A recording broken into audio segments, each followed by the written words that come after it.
right, everyone, we're going to go ahead and get started. Hello and welcome to today's webinar, Basic Bookkeeping for Small Businesses. I'm Jolene Carey Pace, the Program Coordinator at the Wilkes University Small Business Development Center, and I'm so happy that all of you could join us here this afternoon. Before we begin, I would like to thank Ray Hayden and Lucy Singer, two of our business consultants at the Wilkes SBDC, for sharing their presentation today. Just a quick note to please put yourselves on mute so that we can avoid having any background noise. Also, as we go along, you can type any questions that you might have into the chat box, and I can help field those to Lucy and Ray. And there will also be time at the end of the presentation to ask any questions that you might have. And now I'll hand it over to Lucy and Ray. Thank you. And guys, can you hear me okay? Just make sure if you can give me like a thumbs up. Again, as Joe had mentioned, this is basic bookkeeping. We're going to be covering some best practices and general information. You'll see that our funders are articulated at the bottom of this initial slide, including the Commonwealth of Pennsylvania, the SBA, and we've also received CARES Act funding to put this on for y'all, all right? I always like to start our presentations with things that that we would like to cover. Okay, so first off, I think it's always a good idea to have an idea of where you're getting your information from. So in that regard, I'd like to give a little bit of a brief overview regarding our operation, which is a small business development center at Wilkes University. We're going to go over a brief introduction to financial statements, tips and best practices for bookkeeping, and they might seem like two different topics, but believe you me, they are tied together. We'll go over some final thoughts with regard to this presentation. We do have a number of references to share with you guys. We will leave time for Q&A, and once we're done, if there are no questions, then we'll let you guys go. All right. So let's go over with whom we are. This is what I like to call the overview slide. What is the SBDC when you get right down to it? So we're an organizational partnership funded by our various funding sources. So that includes federal channels, specifically the Small Business Administration. If you're checking out the news, then you're probably well aware that the SBA has been releasing relief programs, especially by way of loan programs. In the last few months, you've probably seen a lot in the way of EIDL loans, as well as paycheck protection. So EIDL stands for Economic Injury Disaster Loan Program, and then Paycheck Protection Program for the PPP, okay? You'll also see that one of our our funding partners rather, is the Pennsylvania Department of Community and Economic Development, also known as DCAD. And then our host institution, which is Wilkes University. And at the forefront of our operation is providing clients with confidential consulting and low-cost training, oftentimes, and especially with the pandemic that's occurred, in the recent months, it's been more like no-cost training for individuals looking to start or expand or are looking for help with their small businesses. It's important for us to articulate what we do not provide financing for, and I will include a little bit more in the following slide.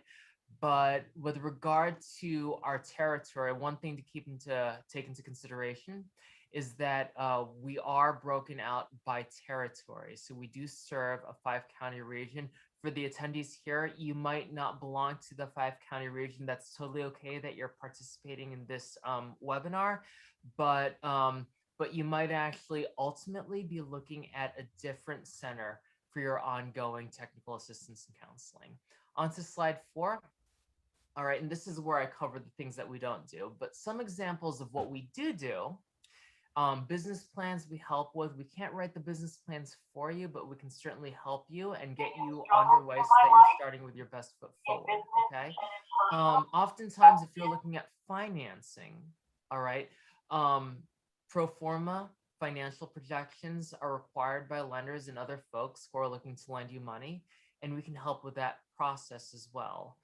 Research, we are hosted by a learning institution. So one of the things that we are able to help for our small business clients is the research endeavors, guidance on entity structure, and oftentimes if that's not something, or if it's um, beyond what you're looking for, we can always hook you up with additional resources with our funding, with our partners.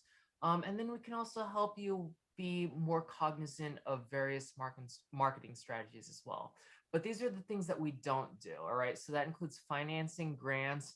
We can't write the business plan for you, but like I said before, we can help you on your way. We can't negotiate on your behalf. So if you're approaching a lender and say, the conversation tends towards, well, if I do this, that, and the other thing, if we can drop, could you drop the interest rate by like 200 basis points? Those aren't conversations that we can have on behalf of you, but we can certainly prep you for those conversations. We really can't provide accounting or legal advice. And lastly, we can't do anything in terms of working with nonprofits. If you are set on becoming a nonprofit, certainly have that conversation with us sooner versus later, and we can hook you up with appropriate guidance. Alrighty. So as I had mentioned before, one of the things that we really want to start off with was an overview of financial statements. And sometimes this is a little scary for some folks. To be honest, with a lot of our small business clients, they're so much more comfortable doing the actual business than actually reporting on what they've done, right? When you get right down to it, and reporting the figures that are behind the actual productivity resulting from their small business. But financial statements are essential, and especially if you're in a situation when you are looking for financing from, oh, a bank, a credit union, some sort of other financier, financial statements are super, super important. And what financial statements do, as you can see from that first bullet point, it shows where money came from, where it went, where it is now. So it's very, very much cash flow and money oriented, okay? In terms of actual financial statements, we're really going to cover three in particular, but there are four in total. I'd like to start it off with the balance sheet. And essentially, the balance sheet, when you get right down to it, a simple definition is really what the business owes and owns at a fixed point in time, okay? Think about it almost kind of like in the same way that you would check your checking account or your savings account balance, right? When you go onto your online banking, what do you see? But you see what your balance is that day. That's that fixed point in time. So keep that in mind as we discuss things related to the balance sheet. Income statement, that's more over a span of time, okay? So how much money a company made and spent over a period of time. So usually if you see something, let's just say you're a business, your calendar, your fiscal year matches with the calendar year, and a calendar year ends right 12/31, and whatever the year is at that given point of time. So if you have a situation where you're looking at the first 3 months of financial activity as it relates to what you've made and what you've spent, normally for those businesses, it would be January, February, and March of a given year, okay? That's also known as the profit and loss. Those you will see in this presentation, and as you work with lenders and other financiers, are interchangeable. Next is the cash flow statement, which is the exchange of money between a company and the outside world. And this is also shown as a period of time, okay? So the cash flow statement might take into consideration, we'll go into this in a little more depth as the presentation goes on, but the cash flow statement might take into consideration changes in your income statement as well as changes in your balance sheet, okay? That might sound a little cryptic right now, but I promise it'll make more sense as the presentation goes on. And then the statement of shareholders' equity, guys, that's kind of built into your balance sheet because the balance sheet also articulates what the equity balances are. Equity, if you think about it from very practical terms, okay, when you think of like homeowners equity, that's the amount that kind of is what you owe in terms of your property, okay? So oftentimes if you're talking about equity, when you're talking about your home, you're thinking about maybe what your appraised value is minus maybe what you owe on your property. That's usually your mortgage, right? And then the difference is essentially your equity or what you owe or what you own for your business, okay? And again, just to simplify things, we're just going to focus on the first three aspects of financial statements. The balance sheet slide here, that starts off with a simple accounting equation of assets equaling your liabilities and your equity, okay? As I had mentioned before, your balance sheet is a point in time statement. Again, kind of keep that referential point in mind. When you pull your checking account, when you pull your savings account off of your online banking, you're looking at what your balance is at a specific point in time, all right? The balance sheet, as you can pretty much tell from that equation, is made up of things that you owe and things that you own. Okay, so in terms of the latter, things that you own are your assets. What you owe is your liabilities. In terms of assets, these are things that have value, folks. All right. So, oftentimes for small businesses, these are the assets that you have to support the products and services that you have to offer. Okay, so if it's machinery and equipment, you're making widgets, or let's just say, just as an off the wall example, you're an artist. All right, so you might see amongst your equipment canvases and paints and brushes and things like that, and it might seem very not complex, but you would consider those things as assets to your operation, okay? These things, so when I talk about assets, normally you'll think of things in terms of what is tangible and what is intangible. So if you think about it, equipment, that's definitely tangible, all right? Um, Furniture and fixtures, those are things that you would tend to own, unless, of course, you're leasing them. But if you own them, they would definitely be considered your assets. So, um, computers and printers and copiers and the sofas that you have in your waiting room, and heck, even like maybe the pieces of art that you have hanging in your office, those would all be considered assets, and they would all fall under what's called FF&E, furniture, fixtures, and equipment. Folks, just because you own stuff doesn't mean that you can't own stuff that isn't tangible, and you'll see that in the following bullet point. So if you have an operation that's very much tech oriented, where you have patents or trademarks, things of that nature, that intellectual property, you might not be able to touch it, right? Hence the tangible and tangible situation. But it's certainly something that you have in your court as something that you own and something that adds value to your operation. Ergo, those are definitely assets. What if you're some sort of situation where you're like a bar and restaurant? Well, if you're a bar and restaurant, then more likely than not, and if it's not, we really should have this conversation. But if you're a bar, you should probably have a liquor license, okay? And that is considered an intangible asset, right? Think about it. When was the last time you were really, other than like the paperwork, right, that you're actually able to hold? Can you really hold a license? No, not really, other than that. So that's considered an intangible asset, okay? Beyond the intangible and tangible perspective of things, you also have a situation where you break your assets into current and non-current assets, okay? So current assets are the things that can be convertible into cash within a year, all right? So then the stuff that you have, and the stuff, I mean, like the cash or the money that you have in your checking or your savings accounts for your business, or whatever you have that are deposit accounts, those are definitely current assets. Why? Because they're instantaneously considered cash, all right? Inventory for a lot of folks, that's convertible within 12 months. Okay, so that would be something that you would add as current assets. If you're a gift store and you have teddy bears and stuff like that on the racks, more often than not, you're expecting to sell those things within 12 months, if not much, much sooner. And that's another conversation that, as you develop your relationship with SBDC, inventory management, definitely something we want to talk about, especially if you're starting out. Accounts receivable. You've extended a service or a product to folks, right, on credit. Those are accounts receivable, and that's something that you want to track, because that's convertible into cash. And if it's taking way too long for what you have extended on credit to be convertible into cash, That's something definitely that you want to take into consideration and something that you really want to be concerned about, guys, because ultimately, um, you want your assets, you want your inventory, you want your receivables to be cash in your pocket.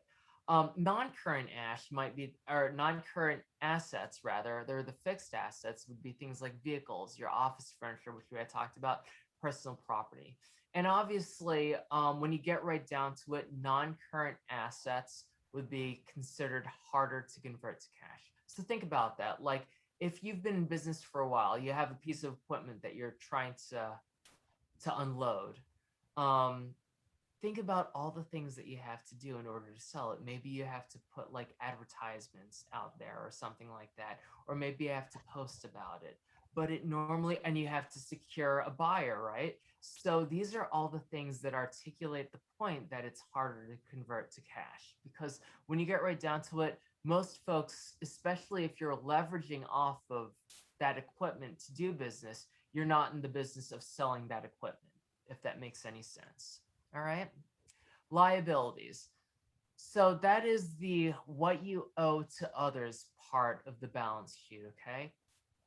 And what does that consist of? Well, that consists of normally for most small businesses, bank loans, money owed to suppliers. And what I'm talking about in that regard is you'll see like accounts payable for a lot of folks, all right? If you are making purchases off of some level of credit where it's payable within 30, 60, 90 days, that's considered a payable. If you're an operation where you have significant employees, right? They work a set amount of hours for you, you owe them a set amount of dollars. And that's considered something that's on the liabilities end of the balance sheet. And of course, like taxes, guys. I mean, if you have some sort of business that doesn't owe taxes, I've never heard of it, but good for you if you're able to find that for yourselves. But more often than not, you're probably going to owe taxes in some way, shape, or form. All right. And that is something that's payable. That's something that you owe or go that is a liability. All right. You can divide liabilities into current and non current categories. So, currents would be like your accounts payable. Folks, oftentimes when you're pursuing credit to purchase things, or if you're looking to start up, oftentimes maybe with your commercial lender, you'll have talks about access to working capital, ways to supplement your working capital. And oftentimes banks will leverage off of lines of credit for you to do that, okay? The normal expectation with lines of credit is that it is a temporary means, all right? It's a temporary means for you to have access to supplemental working capital. And ultimately, you're expected to satisfy the balance on a line of credit, and that's normally done within 12 months. All right. Current maturities of long term debt. The amount of your term debt that is owed within a given or a rolling 12-month period. That's usually what's considered as current maturities of long term debt. So you started a loan, right? You've closed on a loan. The principal payments that you owe from month 1 through month 12 after closing on that loan is considered your current maturities. And then, of course, long-term maturities or long-term liabilities are beyond the 1 year term. When you have long-term liabilities, that's normally associated with term loans. And guys, if you have any questions, feel free to let me know. The stockholders' equity is the amount that owners invest into a company. All right. Um, let's take a simple example, actually. Let's just say you have started a business and you are looking at purchasing real estate. You need an office space or you need some sort of facility to actually do business. Say for easy math, that facility is $100,000, okay? Um, $80,000 is money that you had to borrow from the bank, okay? So that is essentially your liabilities. If you've put in $20,000 towards the purchase of the property, because the purchase of the property requires $100,000, that's the sales price, then the $20,000 represents your equity investment or your ownership investment into the purchase. When you look at the assets, the liabilities, and the equity component, and say it specifically revolves around this purchase, okay? In terms of like a balance sheet, you would see on the assets the real estate of $100,000. Okay, you needed to borrow $80,000 to actually purchase the building. So on the liability side, you would see $80,000 as part of that balance. Remember, everything is kind of balance oriented. It's not just clever terms. That's why it's called a balance sheet, guys. And then $20,000 would be reflected in your equity because that's what you've contributed to actually own the real estate in this specific circumstance. Okay, that's just a simple example. um I really wanted to close on some quick balance sheet notes. As I've mentioned before, the accounting equation, when you get right down to it, um it's really always going to be this way. Your assets always equal your liabilities plus your equity. All right. Your balance sheet, just to re-articulate, the balance sheet shows a snapshot of company's assets, liabilities, and equity at a given point in time. All right. What this doesn't show, and I'm excited to get into this with you, is it doesn't show the cash in or cash out of the situation. So that's where the income statement comes in.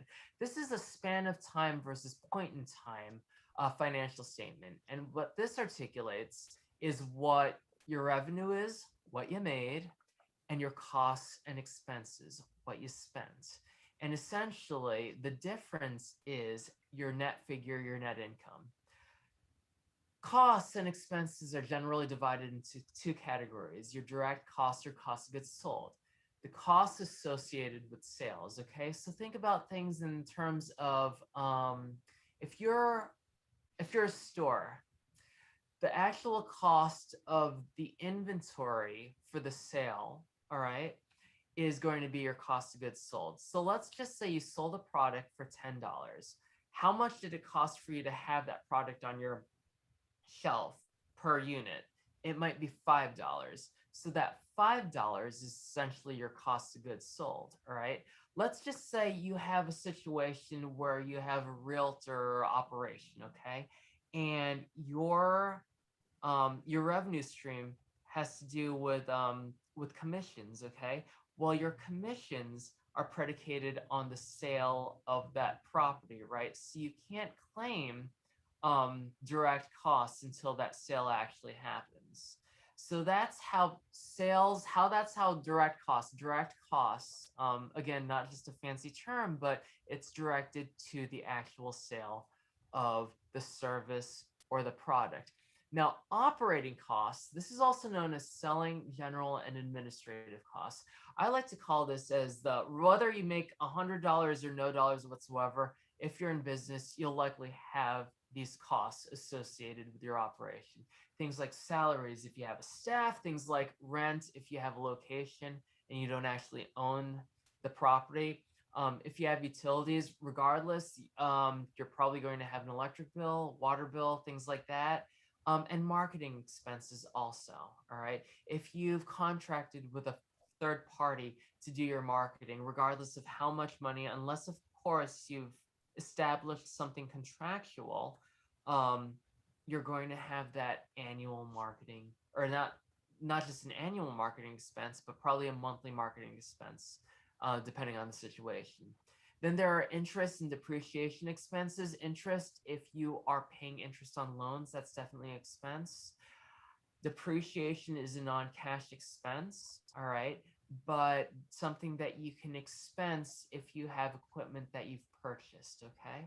And then the bottom line is the net losses or earnings, okay?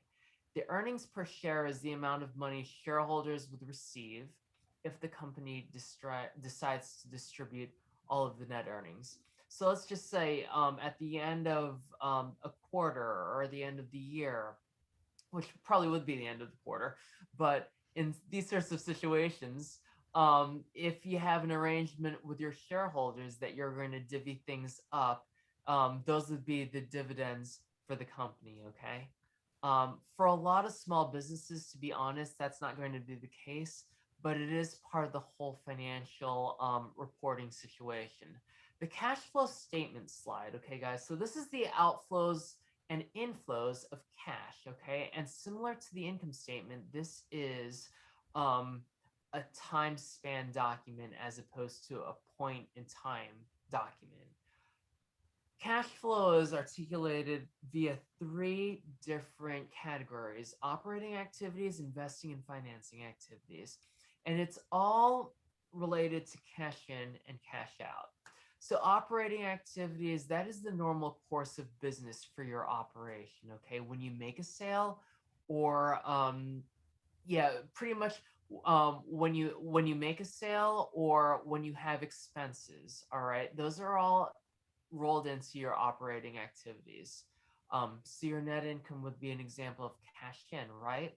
Net loss would be cash out. Expenses for things like utilities would be cash out. Money from a sale, cash in.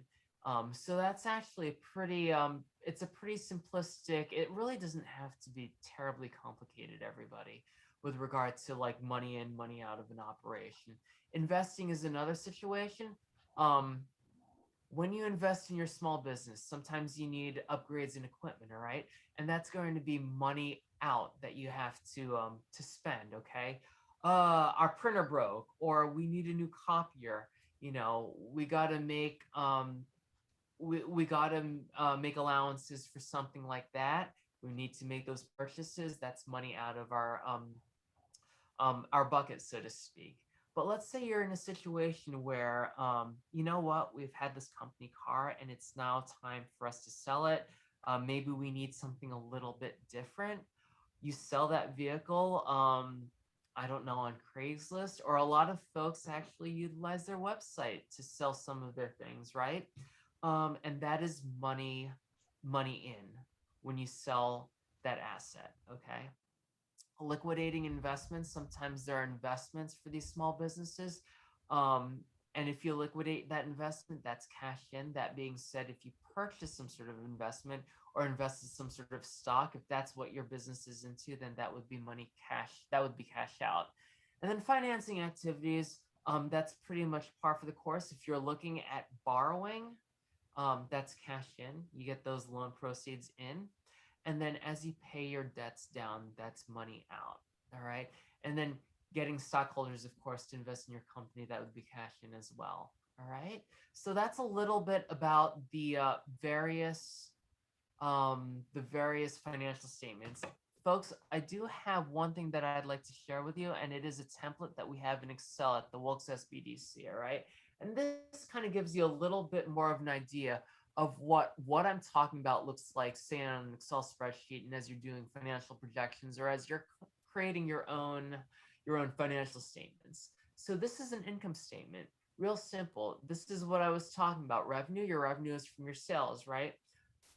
Your expenses, or the money out, falls into two general categories: your direct costs, or your cost of goods sold, and your expenses.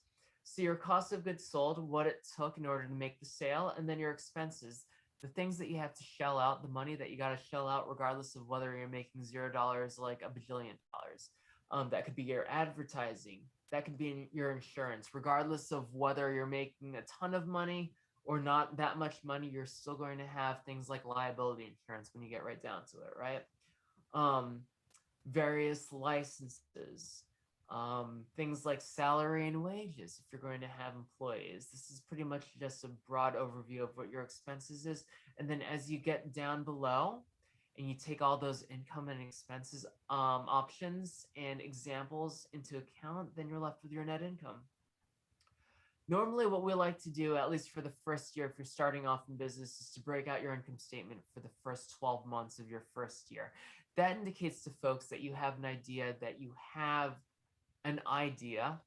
of the seasonality of your business. After that, normally it's fine to just do things from an annualized perspective.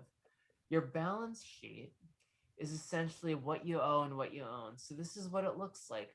These are examples on this financial statement of the things that you might have in terms of current assets, cash, your inventory, your long-term stuff, as I had mentioned before. Property, plant, and equipment, furniture would be included, but also intangibles like that liquor license we were talking about.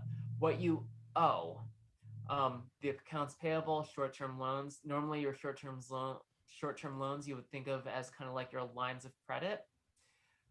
Things that are payable, your current person long-term debt, and then the difference, of course, being found in your owner's equity. The monthly cash flow, folks. This is the relationship between the balance sheet and the income statement, okay? And this is stuff that revolves around your money in and your money out, okay? So if you had to make inventory purchases, that's money out because you had to shell out that money to stock your shelves, okay?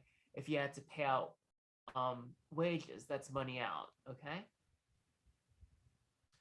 Investing activities, if you sold property and equipment, kind of like what I was talking about before, and if you're looking to purchase property and equipment and other types of stuff in order for you to do business. And then financing, that was kind of articulated with regard to, if you're looking to borrow, if you're looking to issue stock, and if you're also looking to pay your loans back, which if you're borrowing money, you should definitely pay your loans back. And then this is just an annualized example of what your cash flow would look like. So that's pretty much everything that I have to offer for my side of things.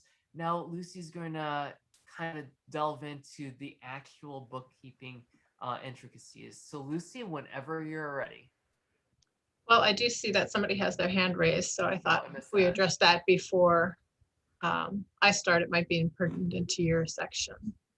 Yes, they did enter a comment in the chat asking if Ray, you could make that template available for them to use. Sure, absolutely, absolutely. As a matter of fact, once I get the attendance list, I can certainly send out the template to everybody.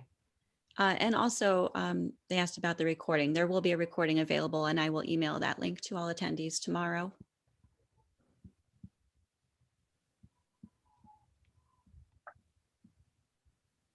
Okay. All right, so this is the next slide. Okay, so my name is Lucy Singer. Prior to coming to the SBDC, my background was banking. I spent pretty much my whole career in banking. So what I'm doing here is kind of telling you why. So it seems like it's a lot of complications. It's a lot of work, and it is a lot of work, but why do I have to do it? So basically, the good bookkeeping, you need that for accurate financial reporting. You have to be able to tell your lenders what you're doing. You have to tell your investors how your company is doing. Basically, you need it for taxes as well. Again, think about Al Capone. He didn't do so well with his tax reporting, and that's how they got him in the end. So it's necessary on a lot of levels. As far as the proper bookkeeping, you need to have it so that should your company need something, you're in a position to be able to present your current standing of the company. From the banker in me, if you can't prove it on paper, then I cannot help you. You might be saying, oh, I paid my employees in cash. First of all, I don't want to hear that. But at the same time, I can't help you if I can't show where your money is going.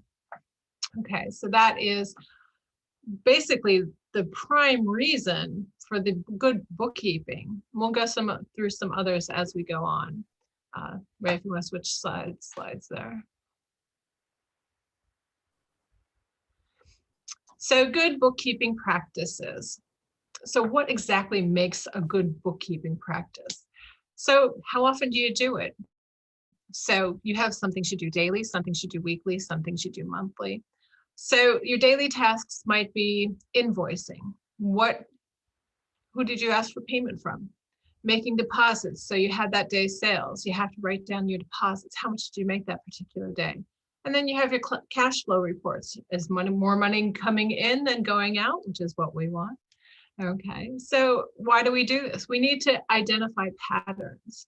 So if you're doing your reporting daily, at the end of the week, you can see on your cash flow reports that, what's the busiest day of the week?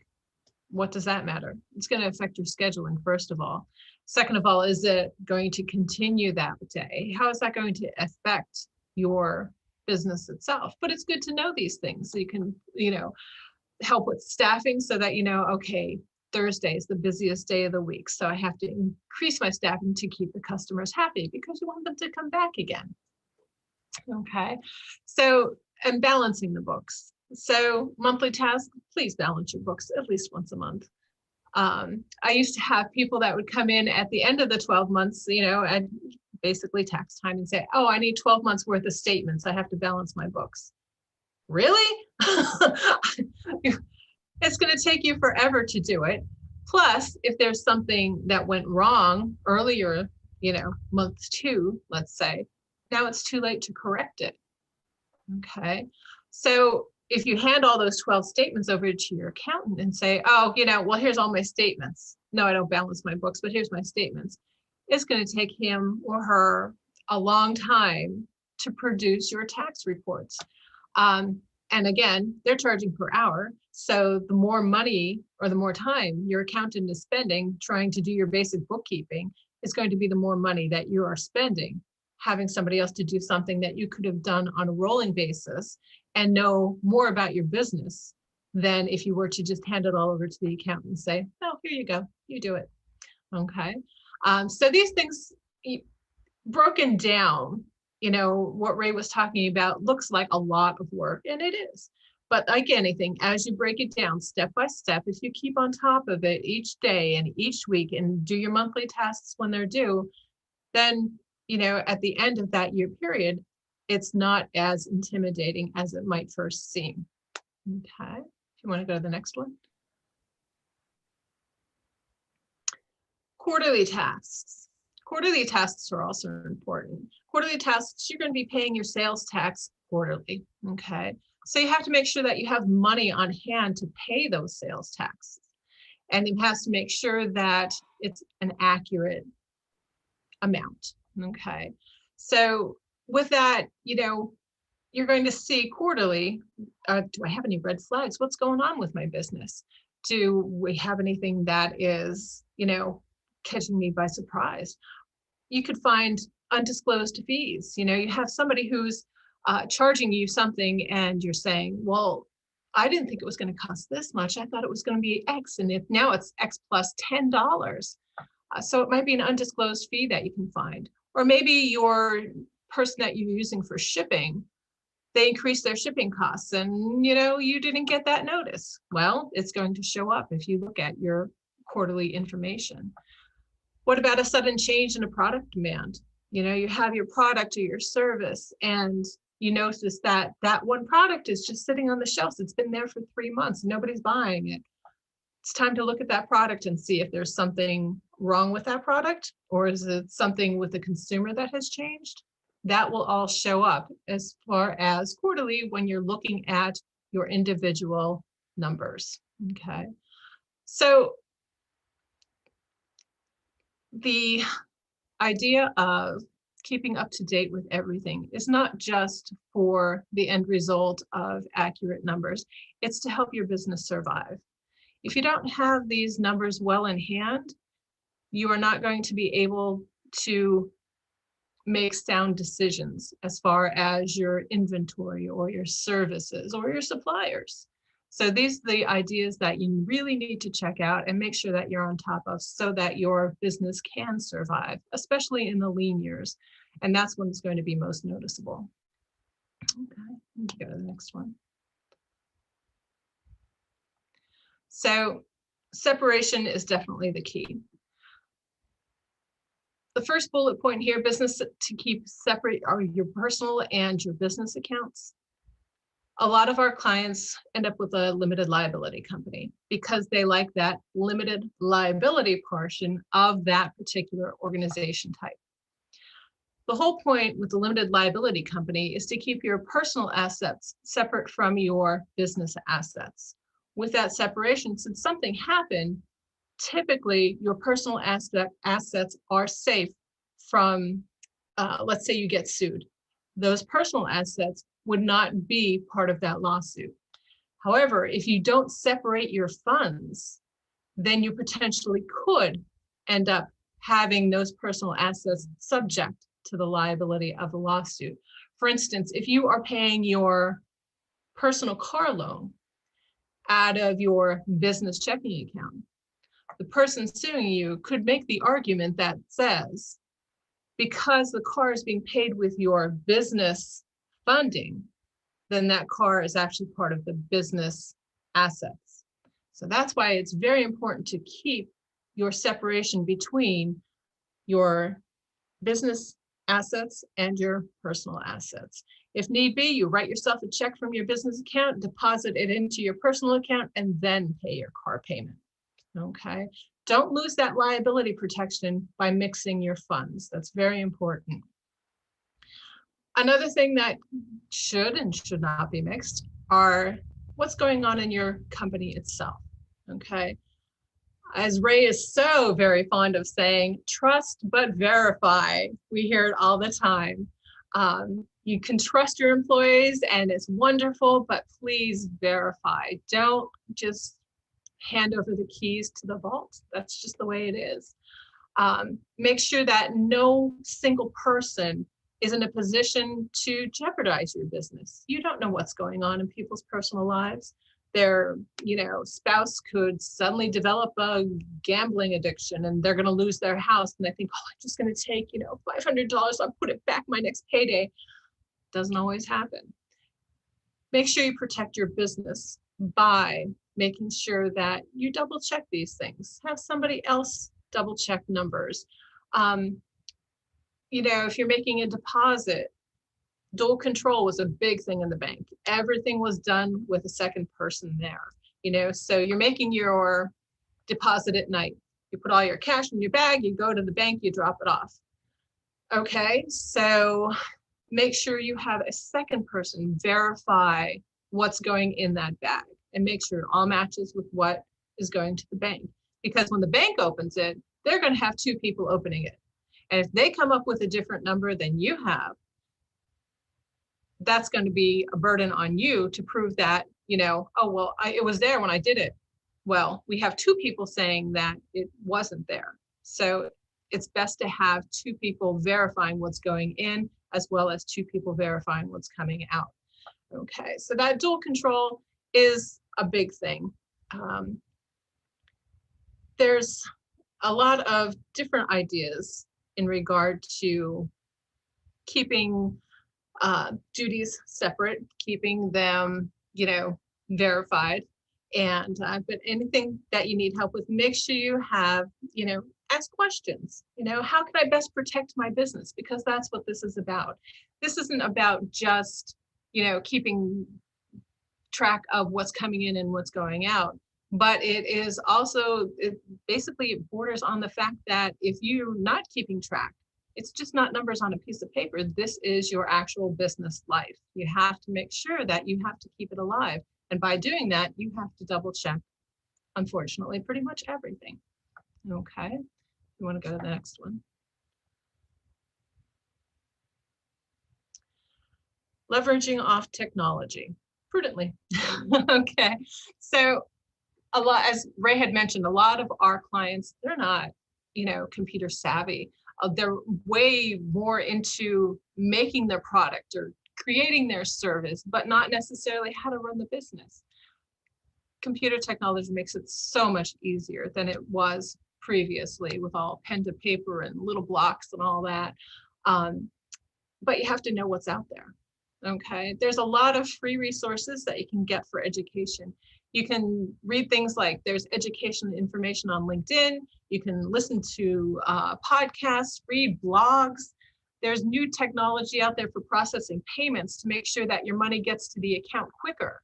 That might be a big thing for you if you're, barely surviving on that shoestring to start out. You want to get that money into your account as soon as possible. So when I come to your business and I swipe my card to pay for my purchase, that money gets to your account quicker than 3 days, okay? Because you're going to need it.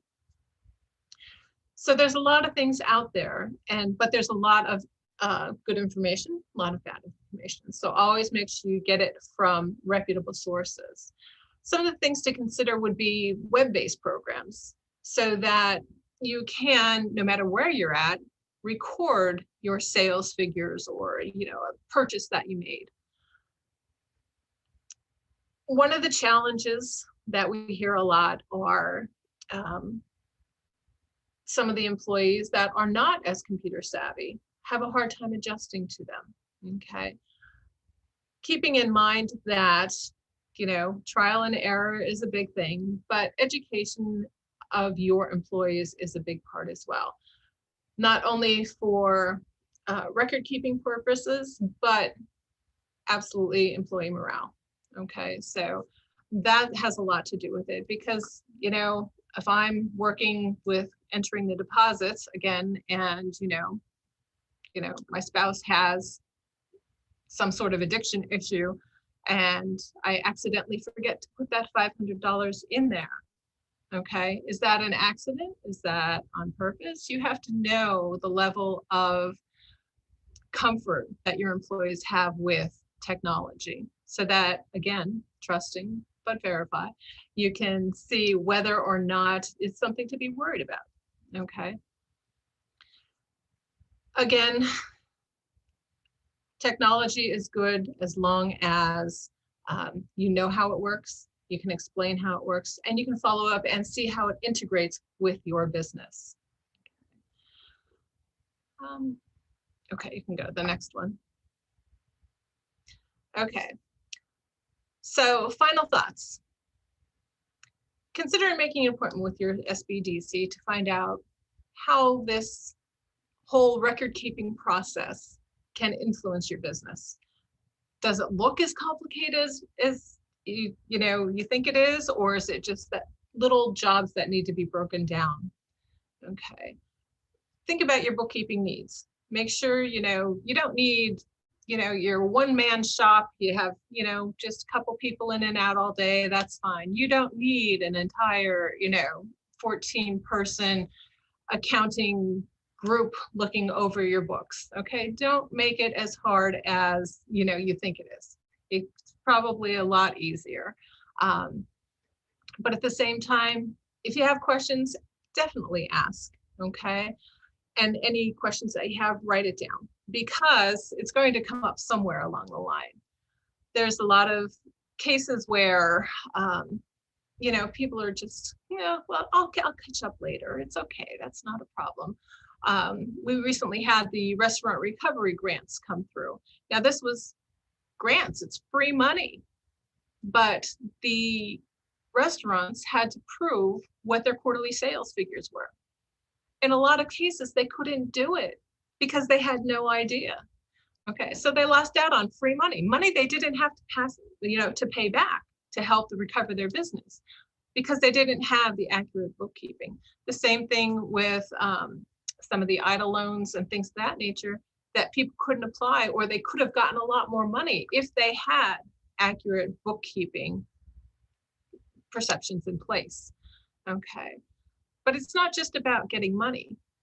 Those accurate bookkeeping, you need that for expansion. You need a new machine, or you need to add people. You go to the bank, they're going to say, well, we need to see your numbers. If your numbers aren't accurate and they're not showing that you need money for that piece of equipment, or that piece of equipment isn't going to make any difference, then you're not going to get the loan. Again, investors. Okay, so if you want to bring people into your business and say, you know what, I want to sell you a portion of my business, first thing they're going to ask for is, let me see your books. If your books aren't showing a positive flow, then nobody's going to want to invest in your business. And one thing that a lot of people don't think about as they're starting up is how they're going to end up. Okay, there comes a time where, you've worked for 10 years and you decide, I want to retire. I want to sell this business, or I want to move. I want to sell the business. Business valuations are also based using your bookkeeping for your standard value. They tell you what your business is worth. They tell you if your cycle of cash is going through the business is increasing. It tells that if your product is now decreasing. It's all right there. So when people say, let's see what your business is worth, those books are going to be part of determining how much your business is worth. So it's not just, somebody saying, well, at the end of the year, your taxes, you have to do your taxes. It has a lot more to do than just doing your taxes at the end of the year. Very important to have it for your taxes, but there are other things involved with it as well. Okay. And I think that one's it on my final thoughts. No, that's more. COVID-19. Oh, I kind of covered that with all the, like I said, with the money coming out from the government. Again, you needed your financial statements to reflect what your business was actually doing.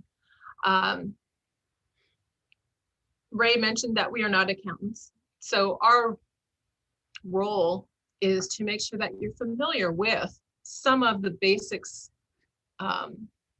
verbiage and what each sheet is comprised of, so that you can have that intelligent conversation with your accountant or with your office manager. There are people that they start a business, they hire an office manager because they don't want to deal with the bookwork. But if you have somebody else working with all the books and it's your business, you're still going to be liable for whatever they're putting in those books. Okay, so keep that in mind as well. Again, double check everything. Your accountant is the professional that we keep referring to in this presentation. They are the ones that have the knowledge. They're the ones that are set up to be able to say, you can do a tax deduction on this, or you know what, you don't have to worry about depreciation for this particular item because it's already finished. They're the ones that are going to know all those questions.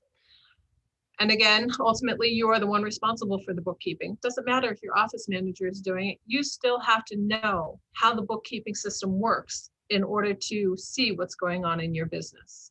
Okay.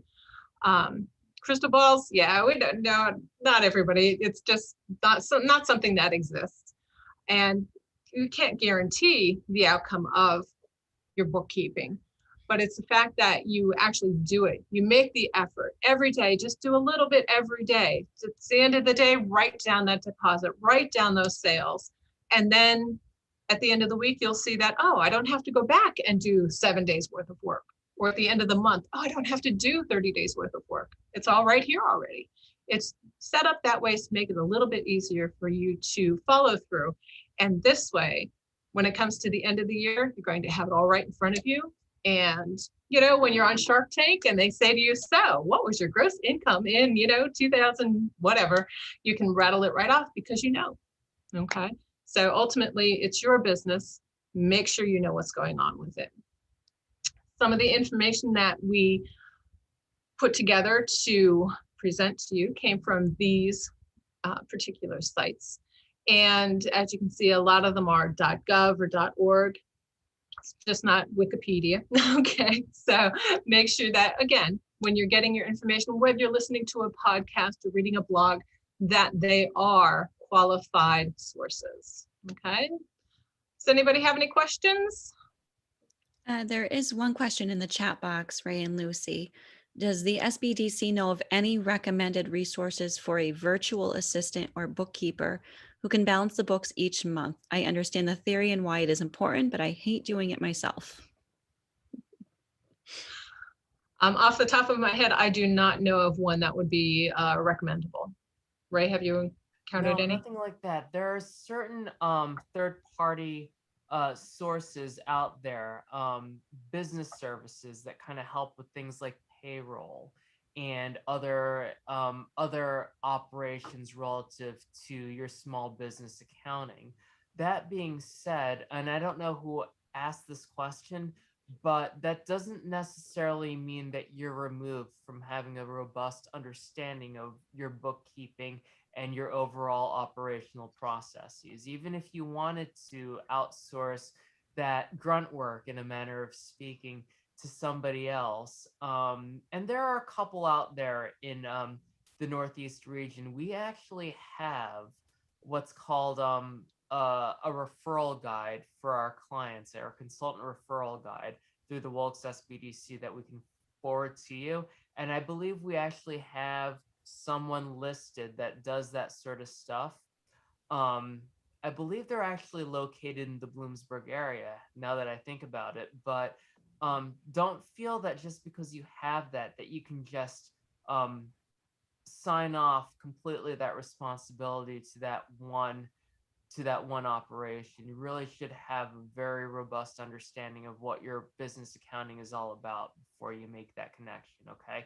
And to be completely honest, when you engage with a service like that, they're going to want to know. And this is why, because like when they're going to take over some facet of that operation for you, their reputation is at stake too. So they don't want to find themselves in a situation where, it's like, we've signed up for something, their books are a mess. Oh my goodness, what do we do now? What did we gotten ourselves into? So again, even if that's something that you're interested in, make sure you um, make sure you clean house before you connect with somebody who can maintain certain aspects of the operation for you. And there's one more question in the chat. Is there anyone that can offer assistance to help set this up and show me how to do it? So, Well, make a if you don't mind me saying, make an appointment with your consultant. Now, I'm guessing if you're on this call, maybe you belong to our 5-county region, but if you don't, then seek out the services. And let's have, between you, maybe it's Lucy, maybe it's me, maybe it's another consultant in our area, but let's definitely have a conversation with what your needs are before we plan some sort of attack, some sort of strategy with regard to your bookkeeping, okay? Um, but from that initial conversation, we can figure out a strategy.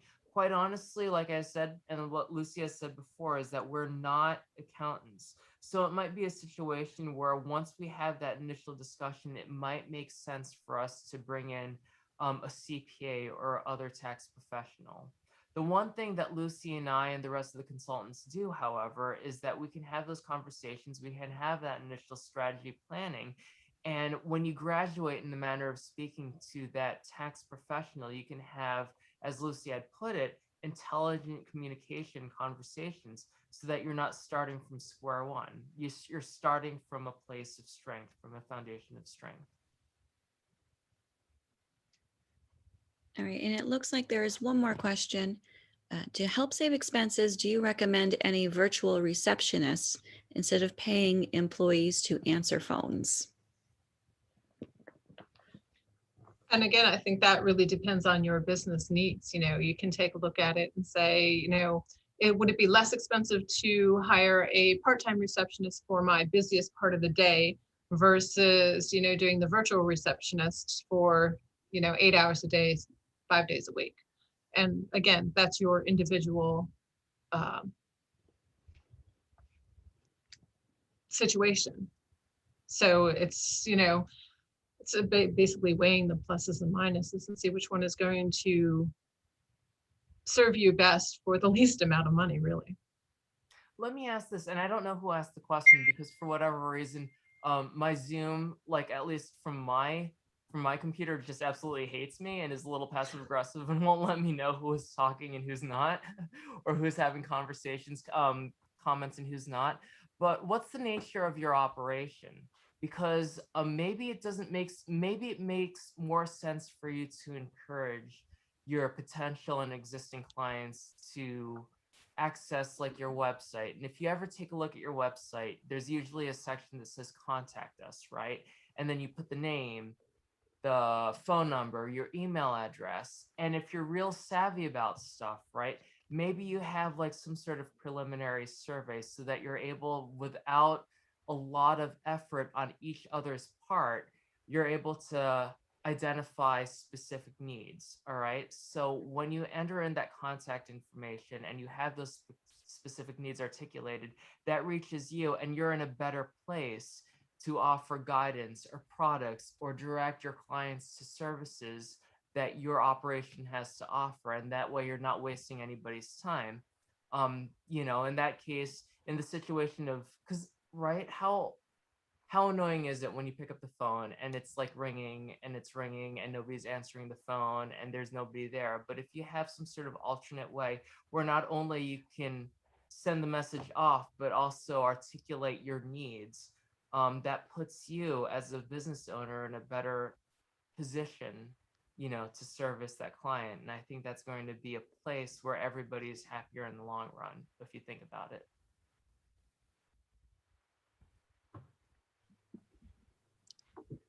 All right, it doesn't look like there are any other questions in the chat box. So we can go ahead and wrap up the webinar today. I'd like to thank Lucy and Ray for being here with us and sharing their expertise with us this afternoon. Just a few housekeeping notes that I have. I will be making available the recording of this training on the Wilkes University SBDC YouTube channel, and I will email that link to all attendees. I'll also be emailing the link to a post-event survey so that we can determine which of our resources will best suit your needs and what topics you would like to see in the future. And finally, we have a new 5-part webinar series beginning on Monday, April 26th at noon, titled Marketing Mondays, a digital webinar series. And the series will be hosted in partnership with Cole Creative and IdeaWorks Marketing. The sessions will run for 5 consecutive Mondays from noon to 1 p.m. and is geared towards creating and improving your small business's digital presence in a post-COVID world. And if you're interested, you can sign up for that through the eCenter. With that, I want to thank everyone for attending this training. And if you have any questions, please don't hesitate to contact us at the SBDC. I hope that you all have a wonderful rest of your day, and I look forward to seeing you at future webinars. Thank you, everyone. Thank you. Thank you. Bye.